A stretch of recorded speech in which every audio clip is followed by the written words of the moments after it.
അസ്സലാമലൈക്കും. Hello friends, എല്ലാവർക്കും Pathu's tasty കിച്ചൻ്റെ പുതിയ വീഡിയോയിലേക്ക് സ്വാഗതം. ഇന്നത്തെ റെസിപ്പി നല്ല ഗ്രീൻ പീസ് കറിയാണ്. നമുക്ക് ചപ്പാത്തിയുടെയും ദോശയുടെയും എന്തിൻ്റെ കൂടെയും കഴിക്കാൻ പറ്റിയ നല്ല ടേസ്റ്റി ആയിട്ടുള്ളൊരു കറിയാണ്. അപ്പോൾ നമുക്ക് വേഗത്തിൽ തന്നെ വീഡിയോയിലേക്ക് പോവാം. 2 കപ്പ് ഗ്രീൻ പീസ് രാത്രിയിൽ പൊതിരാൻ വെച്ചിട്ടുണ്ടായിരുന്നു. ഇപ്പം നന്നായിട്ട് കഴുകി അടിച്ചിട്ടുണ്ട്. ഇനി ഇതൊരു കുക്കറിലേക്ക് ഇട്ട് കൊടുക്കാം. നിങ്ങൾ ഈ ചാനൽ സബ്സ്ക്രൈബ് ചെയ്തിട്ടില്ലെങ്കിൽ ഒന്ന് സബ്സ്ക്രൈബ് ചെയ്ത് സപ്പോർട്ട് ചെയ്യണേ. ഇനി ഇതിലേക്ക് ഒരു 3-4 അല്ലി പച്ചമുളക്, ചെറിയ കഷ്ണം ഇഞ്ചി ചെറുതായിട്ട് അരിഞ്ഞത്, അരമുറി തക്കാളി ചെറുതായിട്ട് അരിഞ്ഞത്, അത്യാവശ്യം വലിപ്പത്തിലുള്ള ഒരു ഉള്ളി ചെറുതായിട്ട് അരിഞ്ഞത്, 2-3 പച്ചമുളക് നീളത്തിൽ അരിഞ്ഞത്, ഒരു ക്യാരറ്റ് കട്ട് ചെയ്തത് എന്നിവ ഇതിലേക്ക് ഇട്ട് കൊടുക്കാം. നിങ്ങൾക്ക് വേണമെങ്കിൽ ബീൻസ്, ഉരുളക്കിഴങ്ങ് എന്നിവയൊക്കെ ഇതിൽ ചേർത്ത് കൊടുക്കാം. ഇനി ഇതിലേക്ക് പൊടികൾ ചേർത്ത് കൊടുക്കാം. ആവശ്യത്തിനുള്ള ഉപ്പ്,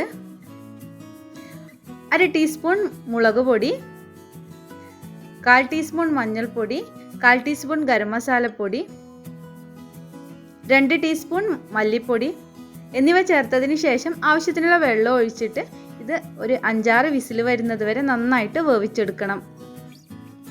അപ്പോൾ ആവശ്യത്തിനുള്ള വെള്ളം ഒഴിച്ചിട്ടുണ്ട്. ഇനി ഒന്ന് മിക്സ് ആക്കിയതിന് ശേഷം നമുക്ക് മൂടിയിട്ട് കൊടുക്കാം. അതിനുശേഷം 5-6 വിസിൽ വരുന്നത് വരെ നന്നായിട്ട് വേവിച്ചെടുക്കാം. അരമുറി തേങ്ങ ചിരവിയതിന് ശേഷം ഒരു മിക്സിയുടെ ജാറിൽ ഇട്ട് കൊടുത്തിട്ടുണ്ട്. ഇനി ഇതിലേക്ക് ആവശ്യത്തിനുള്ള വെള്ളവും ചേർത്തിട്ട് നന്നായിട്ട് ഇതൊന്ന് അരച്ചെടുക്കണം. ഇനി നമുക്ക് കറി റെഡിയാക്കാം. അപ്പോൾ അതിന് വേണ്ടിയിട്ട് ഒരു പാത്രം അടുപ്പിൽ വെച്ചിട്ടുണ്ട്. ഇതിലേക്ക് 2 ടീസ്പൂൺ വെളിച്ചെണ്ണ ഒഴിച്ചു കൊടുക്കാം.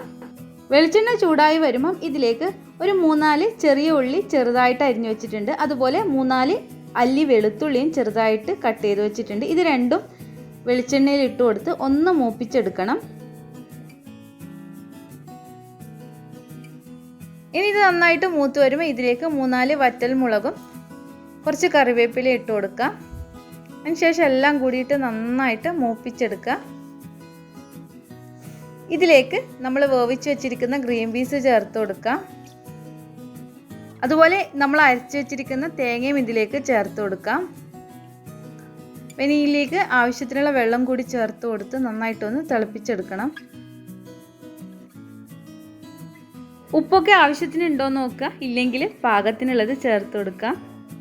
കറി ഇപ്പം നന്നായിട്ട് തിളച്ച് വരുന്നുണ്ട്. ഇനി നമുക്ക് തീ ഓഫ് ചെയ്യാം. അങ്ങനെ നമ്മുടെ ഗ്രീൻ പീസ് കറി ഇവിടെ റെഡി ആയിട്ടുണ്ട്. നിങ്ങൾ ഇതുപോലെ ഒന്ന് ട്രൈ ചെയ്ത് നോക്കിയതിന് ശേഷം കമൻറ്റ്സ് അറിയിക്കുക. നിങ്ങൾക്ക് ഈ വീഡിയോ ഇഷ്ടമായിട്ടുണ്ടെങ്കിൽ ലൈക്ക് ചെയ്യുക, ഷെയർ ചെയ്യുക. സബ്സ്ക്രൈബ് ചെയ്യാതെ കാണുന്നതെങ്കിൽ ഒന്ന് സബ്സ്ക്രൈബ് ചെയ്യുക. ഇൻഷാ അല്ലാഹ് മറ്റൊരു റെസിപ്പിയുമായി വീണ്ടും